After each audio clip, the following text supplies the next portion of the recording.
So today we're going to talk about whether you should use Perplexity AI or Google to search for different things. So I just put in a random search here, best AI tools for content creation, because that's generally a search that I might do, right? So this is the Google results, right? So obviously everyone's familiar with this, but what you have to do is obviously go click and read different websites and try to find information.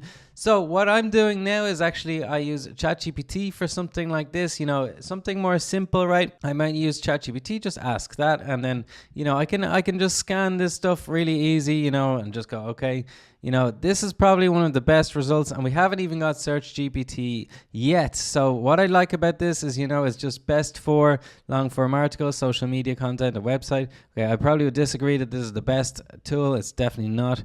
But anyway, ChatGPT is probably one of the best tools out there. It's a little bit old in some cases, right? But as you can see down here is so there's different types of content creation. So best for, so you just get a little bit of an information, right? And then you get, what it's exactly for. And of course, you can just keep asking more questions, right? So that's something I really like. So with Perplexity, right, you get this is your answer search results page, right? So it's also quite a thorough answer. Like I really like this. Okay, so it's gone into a lot more detail than what you get with Google. So if you think about this, it's like, are you looking for something, or what stage you are when you're trying to look for something, right? So are you in this kind of discovery phase? In this case, you're right at the top of learning about something, right? You're just like, okay, I want to know what these best tools are. I don't know many of these. I don't know too much about this. So, it'll come up with different stuff here and give you some information. So I use ChatGPT for some simple stuff, really just,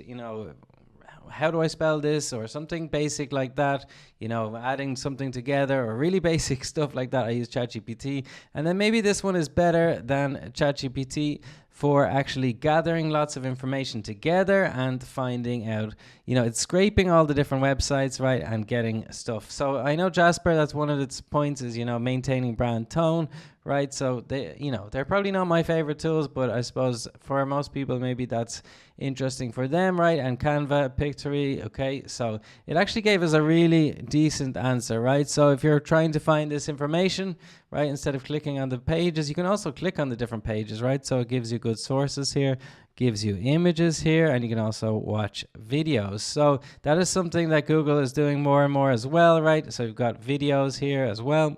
And sometimes they're actually the same videos on Perplexity and Google, I've noticed, but actually in this case we have different videos. So Google also have their own app like this called Gemini, right? So this is the answer that you get from Gemini, not too bad either, right? So you really need to think about the way you're using search nowadays is like, what type of search do you use for which query, right? The other thing that has changed massively over the last year or two is that you can actually generate stuff. So, generate emails, generate blog posts, all of that. So the way I like to think about this now is in workflows, right? So for content creation, for example, you have a workflow, right? So if you need to create a Pinterest pin or a social media post, right? What are the steps involved, right? So you need to write the text, you need to create the image, whatever the case may be. For blog posts, this is a good example, right, of a tool that's just done everything for me, right? So this tool has just gone through step by step of the blog post workflow, right? And we've done our table of contents. So all I did was ask for this, 5 best AI tools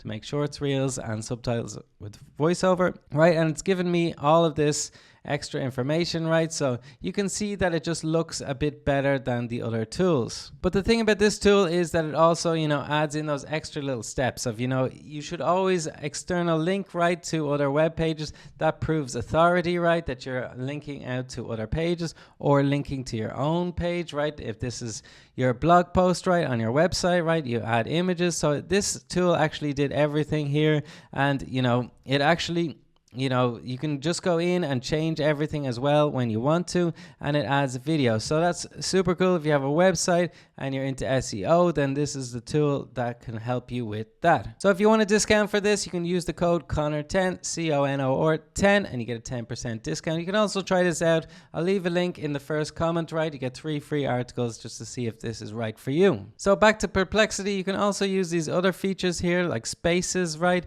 So this is kind of similar to custom GPT, GPTs, if you know what that is about. So basically, again, if you have a little short workflow, you can set it up right with your prompts and say, can you do this? Step 1, step 2, step 3. So definitely worth learning about that. And this Discover page is quite interesting too. So you can just read this as a kind of a news page, right? If you want to learn more about tech and science, right, then you can just say, okay, I want to learn about, actually that's pretty interesting.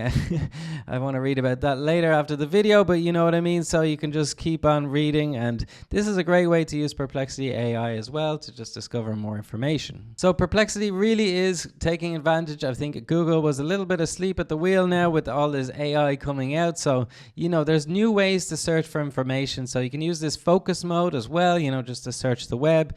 A lot of people are using this for research, right? So I use it as an academic research tool. So you can only search published papers, right? So all of this can be done just with this, one button, right? Whereas in Google, you might have to try and find Google Scholar, stuff like this. And then this one is the generative, right? If you want to generate text, and this is especially for that one, you can just ask for videos, right?